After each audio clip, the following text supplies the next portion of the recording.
अनंत अनंत भाव भेदथी भरेली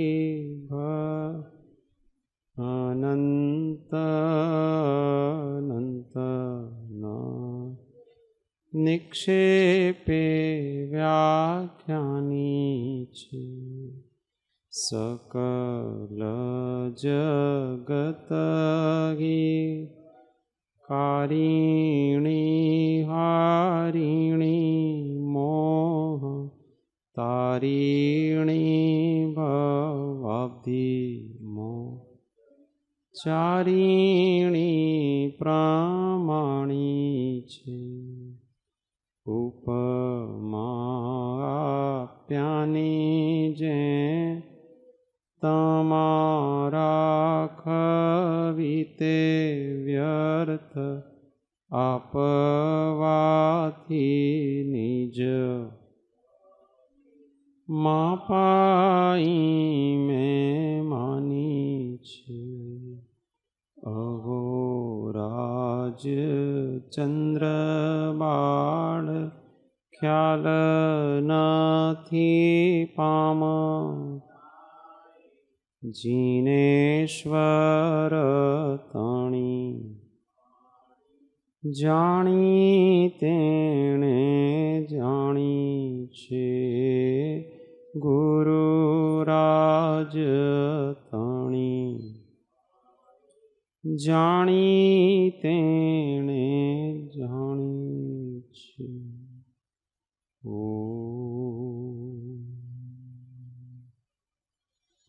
जय जी जय जी।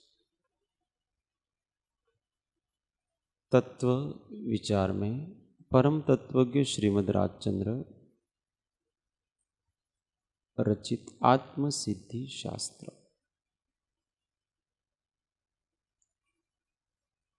गाथा 55 आत्मा है इसकी सिद्धि कर रहे हैं। घटपट आदि जान तो तेथी तेने मान जाननार ते मान नहीं कहिए के वो ज्ञान। आगे कहते हैं कि घटपट आदि जान तो तेथी तेने मान जाननार ते मान नहीं कहिए केवू ज्ञान। घटपट आदि को तू जानता है इसलिए उनको तू मानता है। घटपट आदि का मतलब जो भी दिखता है वो सब घटपट है।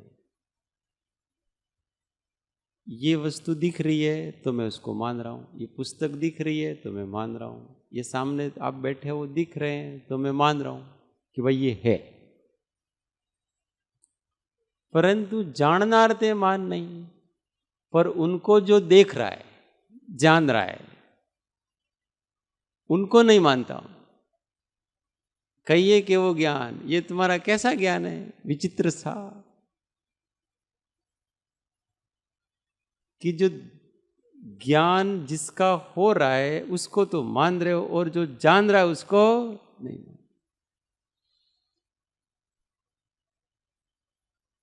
प्रकाश में प्रकाशित हो रहे उन पदार्थों को तो मान रहे हैं, पर जो प्रकाश कर रहा है उस जो प्रकाशित कर रहा है उस प्रकाश को नहीं मान रहे हैं।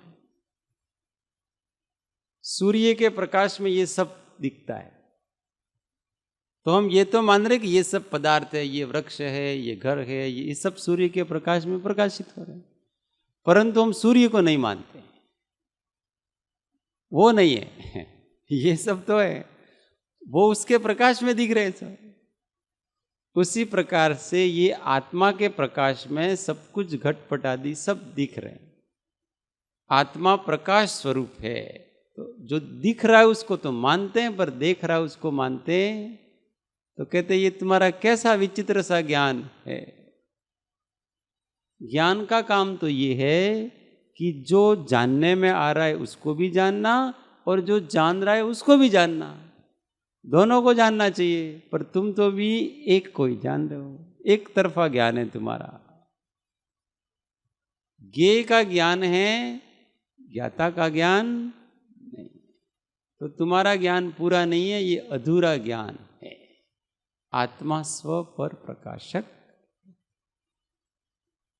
असाता का उदय से उत्पन्न जो दुख है उसको तो हम जान रहे हैं, पर उस दुख को जानने वाले को नहीं जान रहे। अगर हम उस दुख के अनुभवकर्ता को जान लें तो दुख भी न रहे। दुख को दुख के रूप में जान लेंगे और ज्ञाता को ज्ञाता के रूप में जान लेंगे, छुट्टी। एक स्व है, एक पर है। दुख है वो पर है और जो ज्ञान है वो स्व है। दुख दुख नहीं रहेगा। मानवामा आवतो नथी मानने में नहीं आता है। एक बार सूक्ष्म भेद ज्ञान लगा करके देखें,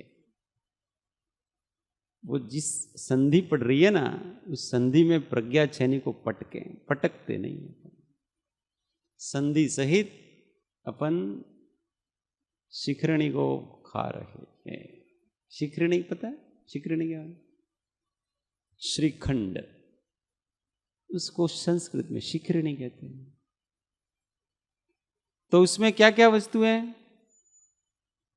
शक्कर भी है, दही भी है और बहुत सारी वस्तुएं डालते तो सारा स्वाद आ रहा है एक साथ। ऐसे अज्ञानी मिश्रित अनुभव है उसका, और उन सबको अलग अलग करो आप, सबका अलग अलग ज्ञान में आएगा। इसमें से इतनी शक्कर है, इतना ये दही है, इतना ये है, इतना।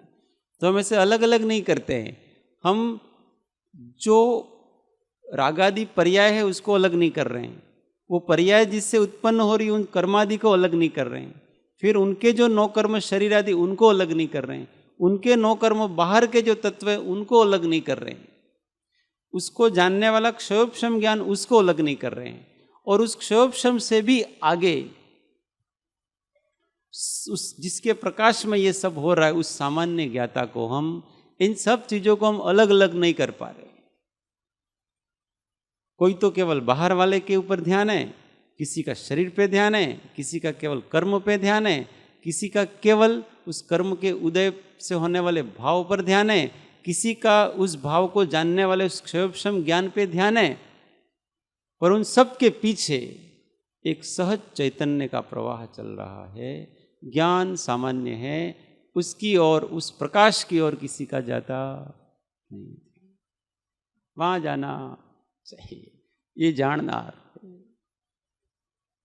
इतनी सारी चीजों को अलग करना पड़ता है, तब जाकर के उस सहज शुद्ध स्थित्य सिद्ध नूतन परम पारिणामिक कारण परमात्मा की तरफ हमारी दृष्टि चाहिए,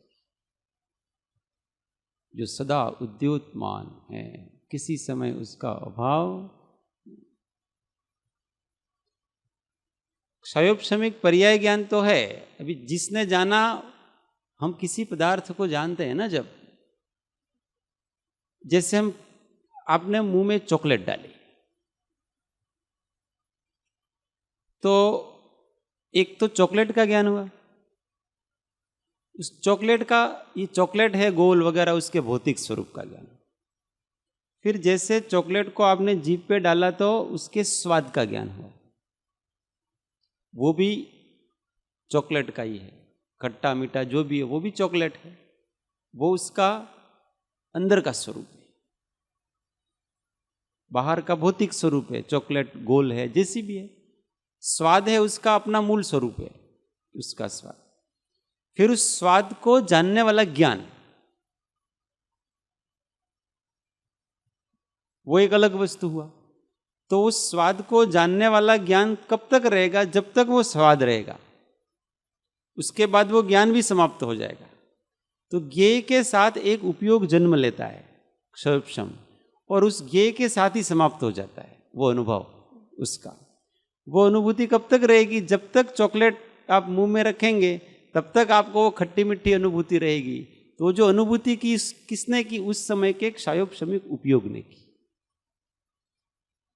अब वो उपयोग तो जैसे ही आपका वो ज्ञेय समाप्त हो गया, उसका ज्ञान समाप्त होगा, वो उपयोग भी समाप्त होगा, वो भी समाप्त होगा। यहां तक सब अनित्य रूप से चलता है, पर उस क्षायोपशमिक उपयोग के साथ साथ एक सामान्य उपयोग चल रहा है, जो ये कह रहा है कि मैंने एक कल चॉकलेट खाई थी, वो खट्टी मिट्टी थी। वो कौन जानता है? वो उस समय केवल उपस्थित था। वो उपयोग तो आया और गया, अनुभव तो आया और गया, पर अनुभव करता है वो सतत है। अनुभूति आती और जाती है, अनुभव करता सदैव रहता है। वो शाश्वत वस्तु है। स्मृति तो उसकी अभिव्यक्ति है, पर उसका स्वभाव है रहने का। केवल ज्ञानी को स्मृति नहीं है, सीधा ज्ञान है, अपने मति ज्ञान से होता है वो, तो इसलिए स्मृति कहलाती है उसको। उसका स्वभाव है कि वो अगर वो घटना नहीं घटी होती तो भी वो जानता। केवली का ज्ञान ऐसा ही था, जो घटनाएं नहीं घटी है वो भी जानता, उसका स्वभाव है। हम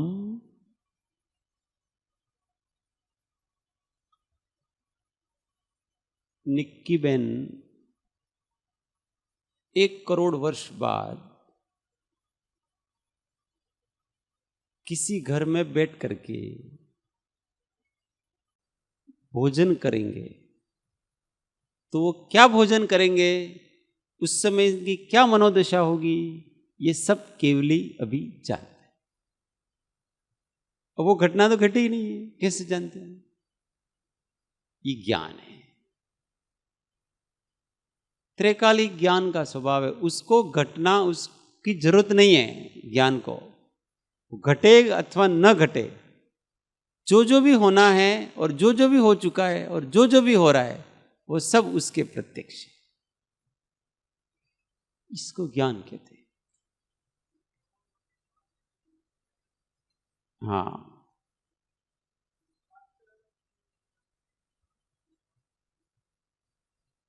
अब ये प्रश्न पूछ रहे हैं 1 करोड़ साल बाद वो पर्याय होगी, तो उसका पुरुषार्थ क्या? तो वो उस समय वैसा ही पुरुषार्थ करेगा। वो स्वयं ही तो कर रहा है। कौन कर रहा है? हम जो भी कर रहे हैं वो हम स्वयं ही कर रहे हैं।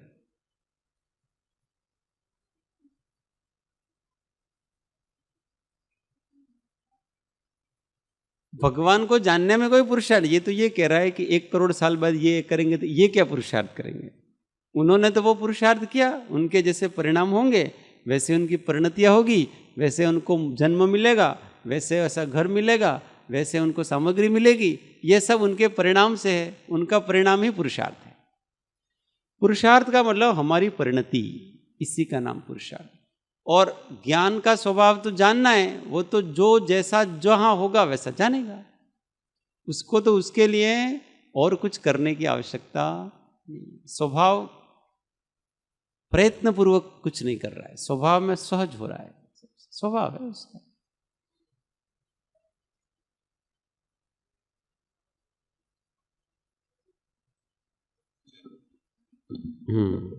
तो अब हम उसमें कितना पुरुषार्थ कर पाएंगे? हम, आपने प्रेरित किया, हम कितना पुरुषार्थ कर पाएंगे, उसमें कितना बदलाव आएगा? तो 1 करोड़ तक मतलब फिर वो कैसे ऑटो में आपकी ये तो एक दृष्टांत दिया है। ये तो है, अनंत काल के बाद क्या होगा वो भी जानते हैं। आप अनंत काल बाद अगर आपका मोक्ष नहीं हुआ तो कौन सा भव लेंगे वो भी जानते हैं, सब जानते हैं, सारी चीज जानते हैं। ये ज्ञान है,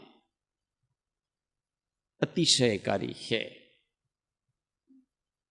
तो यहां यही कह रहे हैं कि जानने वाले को जानो, वो ही आत्मा है। और ये तो प्रत्यक्ष हम सबको अनुभव में आ ही रहा है, तो हम कैसे नहीं मानते आत्मा को? जो आत्मा के स्वरूप को नहीं मानता वो महामूर्ख है। वो ऐसा मानता है कि मैं नहीं हूं। जो साक्षात है उसको नहीं मानता है, प्रत्यक्ष को नहीं मानता, क्योंकि सबसे प्रत्यक्ष तो कोई वस्तु है तो वो क्या है? आत्मा है। व्यक्ति क्या है, आत्मा को वस्तुओं की तरह देखना चाहता है। जो हमको दिखेगा वही मानेंगे हम, पर वो दिखता नहीं है ना। हम देखना चाहते हैं, हमको दिखना चाहिए। और वो ऐसा कहता है हमको अनुभव में भी तो आना चाहिए, पर आपको अनुभव में आ रहा है, जो अनुभव में आ रहा है उसको भी नकार रहे हैं। आज तक किसी को भी ऐसी अनुभूति हुई, ऐसा ज्ञान हुआ कि मैं नहीं हूं? बताओ, आज तक किसी को भी ऐसा हुआ हो, कभी भी ऐसा हुआ हो कि मैं नहीं हूं, ऐसी किसी को भी अनुभूति हुई? मैं हूं ऐसी अनुभूति हमेशा हरेक को है, परंतु ये जीव है कुछ और ही अनुभव करना चाहता है। इसने आत्मा की अनुभूति का मतलब उसने कुछ और ही समझ रखा है। आत्मा की अनुभूति होगी मतलब कोई अंदर से ऐसा फुंवारा फूटेगा और पता नहीं तरंगे आएगी और हमको आनंद आनंद हो जाएगा। अरे यार, जो तरंग आती है वो तो जाती है, आनंद तरंग रूप नहीं है। आनंद तो एकदम प्रशांत, तरंगे समाप्त हो जाती है तब वास्तविक आनंद चालू। इसने आज तक हर्ष को पहचाना है जीव ने, इसलिए वो सुख किसको मानता है? बहुत हर्ष हो जाए, अंदर रोम रोम खिल जाए तो वो आत्मा का सुख। अरे वो आत्मा का सुख नहीं है, वो दुख है, आकुलता है। इसको वही चाहिए, क्योंकि अनादि से उसको इसकी पहचान है। सच्चे सुख को तो आपने पहचाना नहीं, इसलिए तो हर्ष और शोक दोनों कर्म बंधन है। हाथ से तो एक कषा है।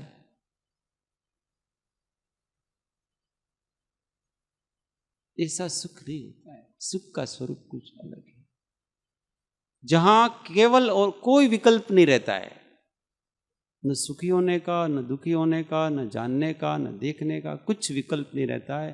आत्मा प्रशांत ज्ञाता रूप रहता है, वो सुख है, वो आनंद। सब इच्छाएं जहां निर्मूल हो जाती है।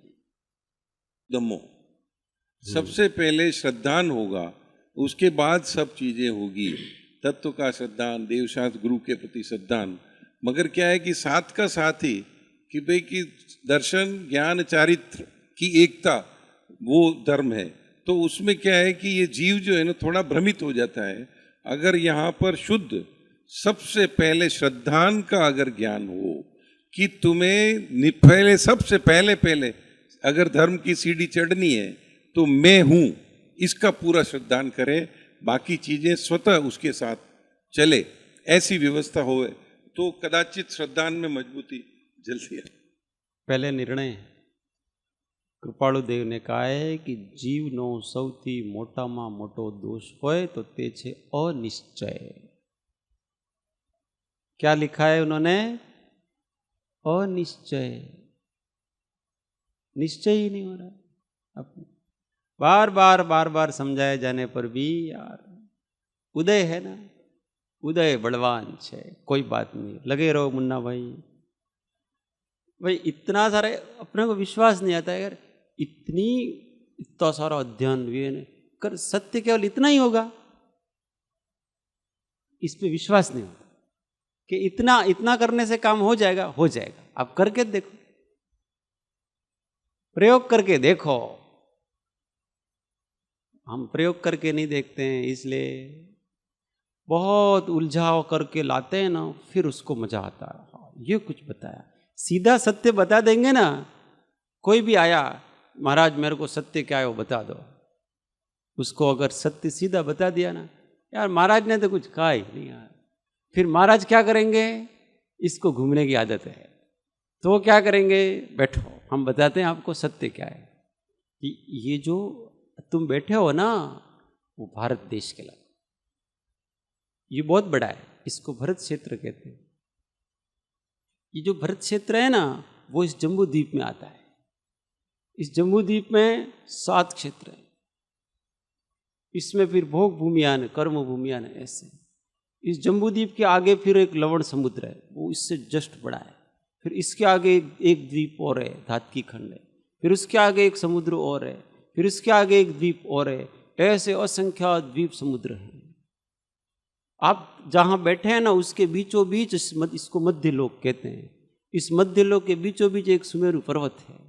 उस पर्वत की ऊंचाई 1,00,000 योजन की है, 40 योजन की उसकी चोटी है। ये 1,000 योजन नीचे है और 99,000 योजन वो ऊपर है। इस सुमेरु पर्वत के नीचे अधोलोक है। इसमें 7 पृथ्वियाँ हैं। उसमें रत्न प्रभा, शर्करा प्रभा, बालू का प्रभा, पंख प्रभा, धूम प्रभा, महातम प्रभा, तम प्रभा, महातम प्रभा, ऐसे। फिर इसके ऊपर जाओगे तो 7 से 90 योजन पर ज्योतिष लोक है, वहाँ चंद्र है, सूर्य है। फिर इसके ऊपर जाओगे तो आपको स्वर्गों के विमान मिलेंगे। उसमें सौधर्म, ईशान, सानत कुमार, महेंद्र, शता, सहस्ता, शुक्र, महाशुक्र, लांतव, कापिष्ट, इतने और 16 प्रकार के विमान हैं। इसके ऊपर जाओगे आपको तो 9 ग्रेवेक मिलेंगे। इसके ऊपर आगे जाओगे तो अनुदिश मिलेंगे। इसके ऊपर आगे जाओगे तो आपको 5 अनुत्तर विमान मिलेंगे। उसके ऊपर आप 12 योजन जाओगे तो आपको ईशद प्रागभार नाम की 8वीं पृथ्वी मिलेगी। इसके ऊपर आप जाओगे तनुवात वलय में सिद्ध लोक है, वहाँ सिद्ध भगवान हैं। इस प्रकार का लोक है। इस लोक के बाहर सारा का सारा है वो अलोक है। और आप कौन हो? इन सबको जानने वाले आप चेतना हो। सबको घुमा के, अरे यार ऐसा ही कहना था तो पहले ही कह देते आप कि इन सबको जानने वाला मैं, पर तू मानता ही नहीं इसको। तो शास्त्रों ने बड़ा विस्तार किया। फिर उसको कर्णान योग भी दिया। उसको समझ में नहीं आता। कोई गणितीय लोग होते हैं, मेरे को गणित से समझाओ, तो कर्णान योग से समझाया कि गुण स्थान ऐसे होते हैं, ये लोक स्थान, जीव स्थान ऐसे होते हैं, लोक का स्वरूप ऐसा होता है। ये सब व्यवस्थाएं जीव की चंचलताओं को दूर करने के लिए, जिज्ञासाओं को दूर करने के लिए है। बाकी सत्य तो इतना ही है। सत्य कहीं बहुत बड़ा होता, और जब हम सत्य का साक्षात्कार करते हैं तो विशुद्धि होती है। और ये ज्ञान तो अपने आप प्रकट होता है। द्वादशांगी का ज्ञान अभ्यास से नहीं होता है, पढ़ पढ़ के नहीं होता है। वो तो आत्मा की विशुद्धि बढ़ती है, अंतर्मुक्ता आती है तो ज्ञान होता है। पढ़ पढ़ के थोड़ी होता है सारा। पढ़ पढ़ के तो हम 8-10 शास्त्रों को पढ़ सकेंगे, कितना पढ़ सकेंगे। वास्तव में तो आत्मज्ञान से केवल ज्ञान होता है। और वो आत्मज्ञान तो इतना ही है कि मैं सहज ज्ञान स्वरूपी आत्मा हूँ, बस। और ज्ञान स्वरूपी ऐसा भी नहीं करना है तो कोई बात नहीं, मैं उस पचड़े में भी नहीं पढ़ना है तो मत पढ़ो, कोई बात नहीं। चलो आगे। शंका शिष्य उवाच। तो ये कहते हैं कि अपने स्वरूप की शंका करता है। तो अब दूसरी शंका की जाती है। आत्मा नित्य नहीं एम शिष्य कहे छे कि आत्मा है, वो मान लिया हमने आपकी बात, परंतु वो नित्य नहीं है, हमेशा नहीं रहता है। क्योंकि ये तो बदलता ही, हर क्षण मेरे भाव बदलते रहते हैं, हर पदार्थ बदलता रहता है, शरीर बदलता रहता है, वस्तुएं बदलती रहती हैं, सब कुछ बदलाव हो रहा है। यहाँ तो परिवर्तन ही परिवर्तन है, परिवर्तन ही परिवर्तन है। नित्य तो कोई है ही नहीं, सब कुछ क्षणिक है, ऐसा कहते हैं। है वो तो मानते हैं, पर वो नित्य नहीं है, क्षणिक है, ऐसा कहते हैं। उसके लिए वो प्रश्न बनाते हैं 59। आत्माना अस्तित्वना आपे कया प्रकार संभवते नो थाय छे अंतर करे विचार। आत्माना अस्तित्वना आपे कया प्रकार। आत्मा के अस्तित्व के जो आपने प्रकार कहे, अलग अलग प्रकार से कहा आपने, बहुत समझाया। अभी पूरा दिन अपन इसी में निकाल दिया। संभव तेनो थाय छे, उसका संभव, उसका होनापना वो संभव है, संभवित है। अंतर करे विचार, जब मैं अंदर से विचार करता हूं तो आपने जो कहा वो मुझे लगता है कि नहीं हो सकता है। अभी भी हुआ ऐसा तो नहीं हुआ, तो 6 पद पूरे होने के बाद ही होगा, पर अभी उसको थोड़ा विश्वास बैठा है कि नहीं हो सकता है। भाई आपकी बात में दम है कुछ। अंदर में जब विचार करता हूं तो ऐसा मुझे भी लगता है, हो सकता है मैं हूं, ऐसा मेरे को लगता है। अस्तित्व का भास अपने को, जीव विचित्र प्रकार के अस्तित्व का भास करना चाहता है, इसलिए उसके सहज अस्तित्व से इनकार करता है। उसके दिमाग में एक आत्मा के बारे में और आत्मा की अनुभूति के बारे में एक विचित्र कल्पनाएं घड़ी हुई है उसने। उस कल्पनाओं के कारण से वो सहज चैतन्य का स्वीकार कर पा रहा नहीं है। तो जब वो इन विचारों पे चलता है तो कहता कि नहीं है, अव्याबाद रहने वाला निराबाद अनुभूति है, मैं अनुभव करता हूं। परंतु दूसरी बात, बीजी शंका थाय त्या आत्मा नहीं अविनाश, देह योग थी उपजे देह वियोगे ना। बीजी शंका थाय त्या, अब दूसरी शंका वहां ऐसी होती है कि आत्मा नहीं अविनाश, आत्मा अविनाशी नहीं है, देह योग थी उपजे, देह के साथ उत्पन्न होता है, देह वियोगे नाश, और देह के साथ ही नाश हो जाता है। हम शरीर के साथ ही उत्पन्न होते हैं और शरीर के साथ ही नष्ट हो जाते हैं। अलग से, शरीर से अलग कोई आत्मा जो हमेशा रहता है ऐसा कोई तत्व नहीं है, उत्पन्न होता और नाश होता है उसका, ऐसा।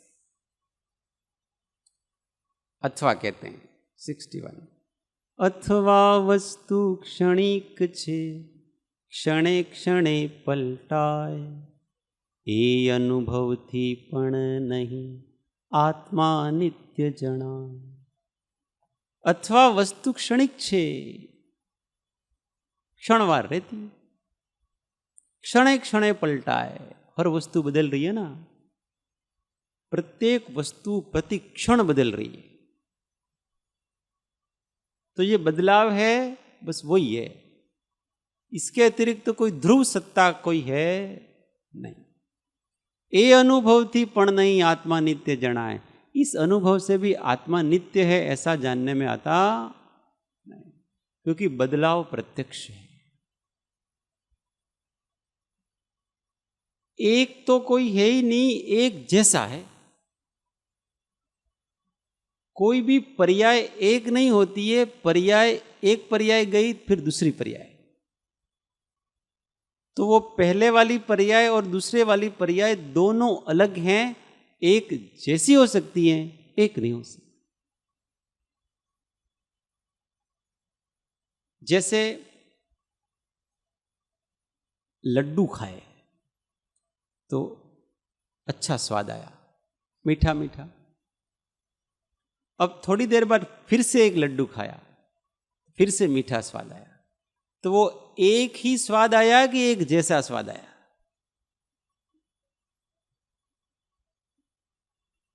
जो पहले लड्डू खाया था, मीठा स्वाद आया था, वो पर्याय समाप्त होगी, अब वो स्वाद नहीं रहा है। अब दूसरी बार जब वो लड्डू खा रहे हैं और वो मीठा स्वाद आ रहा है, वो स्वाद आ रहा है, पहले वाले का स्वाद नहीं आ रहा है, वो स्वाद की पर्याय चली। ऐसे हर समय बदलता रहता है, कोई पर्याय एक जैसी हो सकती है, एक नहीं हो सकती। केवली जानते हैं, प्रत्येक समय उनकी एक समय की केवल ज्ञान की पर्याय उत्पन्न होती है, वो लोकालोक को विषय करती है, तीन काल के त्रिकालवर्ती पदार्थों को, और वो पर्याय नष्ट हो जाती है। अगली क्षण दूसरी पर्याय आती है और वो भी लोकालोक को विषय करके वो भी नष्ट हो जाती है। तीसरे अगले क्षण तीसरी पर्याय आती है, वो भी लोकालोक को विषय करती है और नष्ट हो जाती है। ये सब उनकी एक धारा से एक जैसी पर्याय हैं, पर एक नहीं है। इसको ये बदलाव है। झरने का उदाहरण से, झरने से पानी बह रहा है तो अपने को लगता है कि ये जो एक धारा वो एक ही पानी बह रहा है, परंतु प्रत्येक समय जो पानी बह रहा है वो नया नहीं आ रहा है। जो बह गया वो तो बह गया, हर समय नया बह रहा है, हर समय नया बह रहा है, एक जैसा बह रहा है। ये भी इतना ही उजला था, सफेद था, वो भी उतना। तो दूर से देखने वाला ऐसा लगता है कोई स्थिर, कोई एक सफेद पदार्थ है जो हिलडुल नहीं रहा है, स्थिर ऐसा लगेगा उसको, क्योंकि एक धारा से एक जैसा। ये पंखा अगर बहुत तेज गति से चले ना तो अपने को लगेगा कि ये कोई स्थिर वस्तु है, वो तेज गति से चलाओ इसको, ये स्थिर वस्तु है। पंखुड़ियां दिखेगी ही नहीं, खड़ी ऐसी दिखेगी पंखुड़ियां आपको। परिवर्तन इतना जल्दी हो रहा है, परंतु वहां परिवर्तन हो रहा है और प्रत्येक परिवर्तन स्वतंत्र है, हर समय परिवर्तन हो रहा है इसका। इसलिए ऐसा कहा जाता है कि प्रत्येक वस्तु परिवर्तनशील है, परिणमनशील है। इसलिए यहाँ शिष्य कहता है कि हर कुछ बदल रहा है, इसलिए नित्य वस्तु तो कोई है ही नहीं, सब कुछ यहाँ तो बदलाव हो रहा है। इसका समाधान अब करेंगे आगे।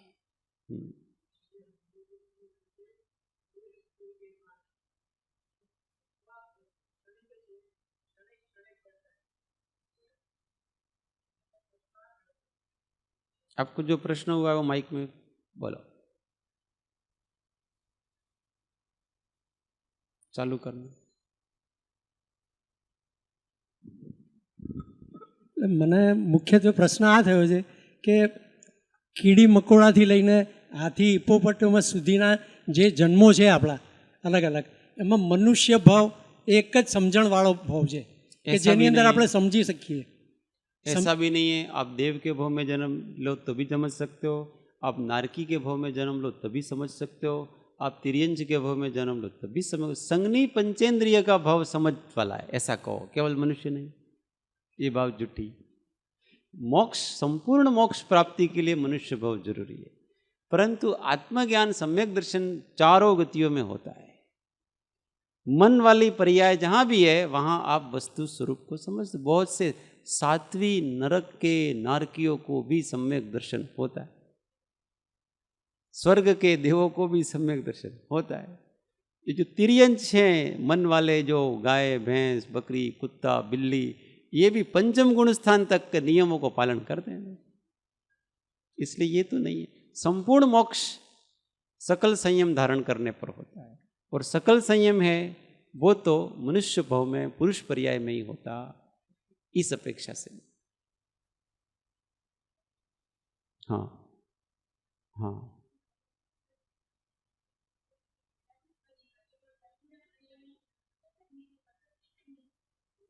कोई बात नहीं, 1 मिनट माइक अपन।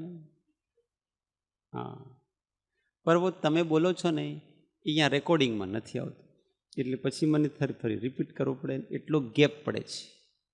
तो सुनने वाला जब बाद में सुनता है ना तो थोड़ा क्या, એટલે पहले से ही अपने एक माइक, वीणाबेन एक माइक यहाँ रखवानो, 2 माइक रखना, एक माइक इधर रखना, एक माइक इधर। विषय ने अनुरूप प्रश्न थाय छे ने એટલે हाँ, પછી जरूर। जो पर्याय बधी स्वतंत्र है बराबर, तो पूर्व पर्यायनी उत्तर पर्याय में झांकी होय के नहीं होती है ना। पूर्व पर्याय कारण है, उत्तर पर्याय कार्य है। तो જ્યારે મિથ્યાત્વ છે અને સમ્યક દર્શન થઈ જાય છે, તો સમ્યક દર્શનનું કારણ મિથ્યાત્વ પર્યાય પડી કે એમાં શું સમજ होती है? जो अत्यंत मंद मिथ्यात्व है वो सम्यक दर्शन की पर्याय का कारण है। समझ में आ रहा है? जो मिथ्यात्व मंद होता होता होता होता होता होता होता होता होता होता होता बिल्कुल थोड़ा सा रह जाएगा, और वो जो मंद मिथ्यात्व की अवस्था है वो ही सम्यक्त्व का कारण बन जाएगी। इसलिए इसमें कोई दिक्कत नहीं। इसलिए सम्यक्त्व सन्मुख जीव ही सम्यक दृष्टि बनता है, घोर मिथ्यात्वी सम्यक दृष्टि नहीं बनेगा। सम्यक्त्व सन्मुख होगा पहले, इसके बाद बनेगा। तो इसलिए पूर्ववर्ती पर्याय उत्तरवर्ती पर्याय पर प्रभाव तो डालती है, परंतु दोनों हैं स्वतंत्र, दोनों के अपनी सत्ता स्वतंत्र है, ऐसी जुड़ाव नहीं है, पर इफेक्ट है। इफेक्ट तो होता है, कारण के साथ परिणाम आएगा। कारण, इसलिए जैसे शुद्धोपयोग ये केवल ज्ञान का कारण है। एक देश शुद्धोपयोग है, वो सकल शुद्धोपयोग का कारण है। तो वो पूर्ववर्त एक देश शुद्धोपयोग कारण है, सकल शुद्धोपयोग कार्य है, ऐसा।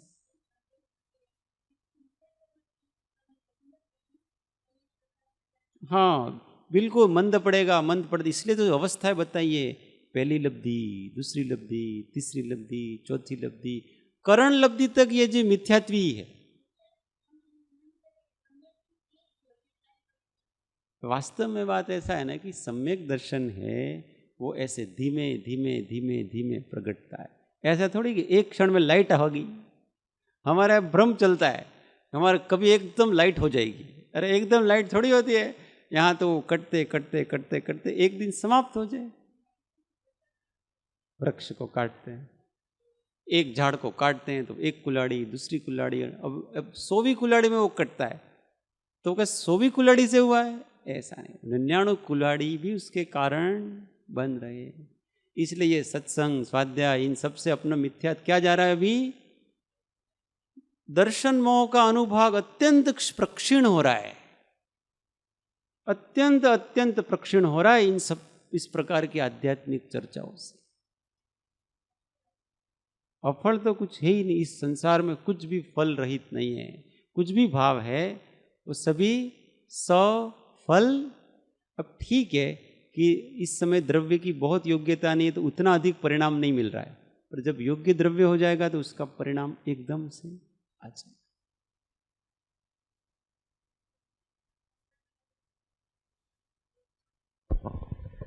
सम्यक ज्ञान चौथे गुणस्थान के बाद होता है, तो ये सब संगनी चौथे गुणस्थान के बाद नहीं होता है, चौथे गुणस्थान में होता है। हाँ, तो ये सब संगनी पंचेंद्रिय जीव है वो चौथे गुणस्थान में जा पहुंच सकते हैं। बिल्कुल, संगनी पंचेंद्रिय जीव चौथे गुणस्थान में नहीं, 5वें में भी पहुंच सकते हैं जानवर। तो ये जानवर जितने हैं ना, आपके घर में कुत्ता है वो देशव्रती श्रावक की अवस्था तक पहुंच सकता है, एक देश व्रत धारण कर सकते हैं। ऐसा कहते हैं कि अपने असंख्यात द्वीप समुद्र हैं, वहाँ पंचम काल की व्यवस्था चल रही है, 2.5 द्वीप के बाहर असंख्यात द्वीप समुद्र हैं, और वहाँ पर उन असंख्यात द्वीप समुद्रों में जहाँ पंचम काल आदि की व्यवस्था है, स्वयंभू रमण आदि में, वहाँ पर असंख्यात संगनी पंचेंद्रिय पंचम गुण स्थान में है। कितने? असंख्यात संगनी पंचेंद्रिय पंचम गुण स्थान में है। श्रावक के व्रत पाल रहे हो, बोलो अब आपके मनुष्य पर्याय कहाँ काम आई? ऐसा है जो जिस समय पर वो पहले रेडीमेड है, किसी के कारण से वो बेचारे उस पर्याय में चले गए, सम्यक तो सन्मुख थे, किसी कारण से उस पर्याय में चले गए, वहाँ छोटा सा कोई निमित्त उनको मिल गया, सम्यक्त्व को प्राप्त हो गए, फिर उनको ऐसा आ गया अब अपने को असंयमी बन के नहीं रहना है, तो यहाँ जैसे नियम पालन जितना हो सके इस पर्याय में, उस पर्याय में कर सकते हैं। तो वो कैसे रहते हैं? चरणानुयोग में ऐसा कहीं कहीं बताते हैं कि जैसे उनको पानी पीना हो, अब प्रासुक पानी पिएगा, श्रावक तो प्रासुक पानी पिएगा, तो उसको प्रासुक पानी पीना तो वो कैसे प्रासुक करेगा वो पानी?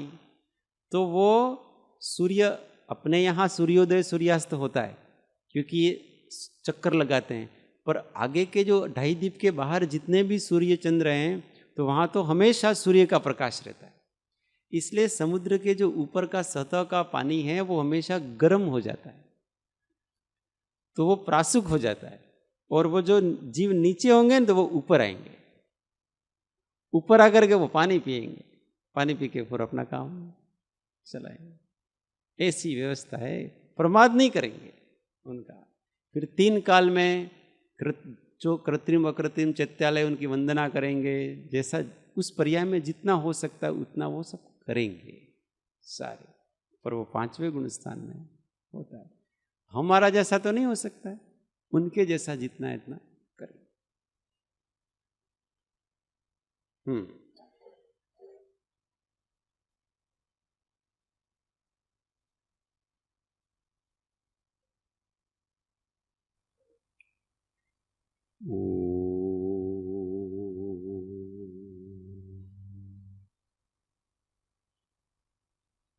सुखधाम अनंत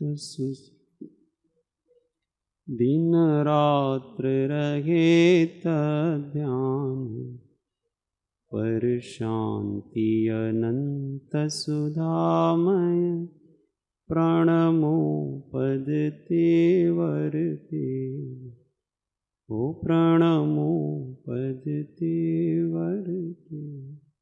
सद्गुरु परम कृपाणु त्रिलोकनाथ की जय, सब संतन की जय।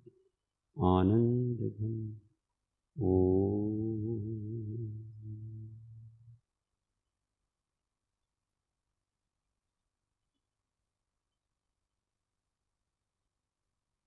जय सद्गुरु जय जय।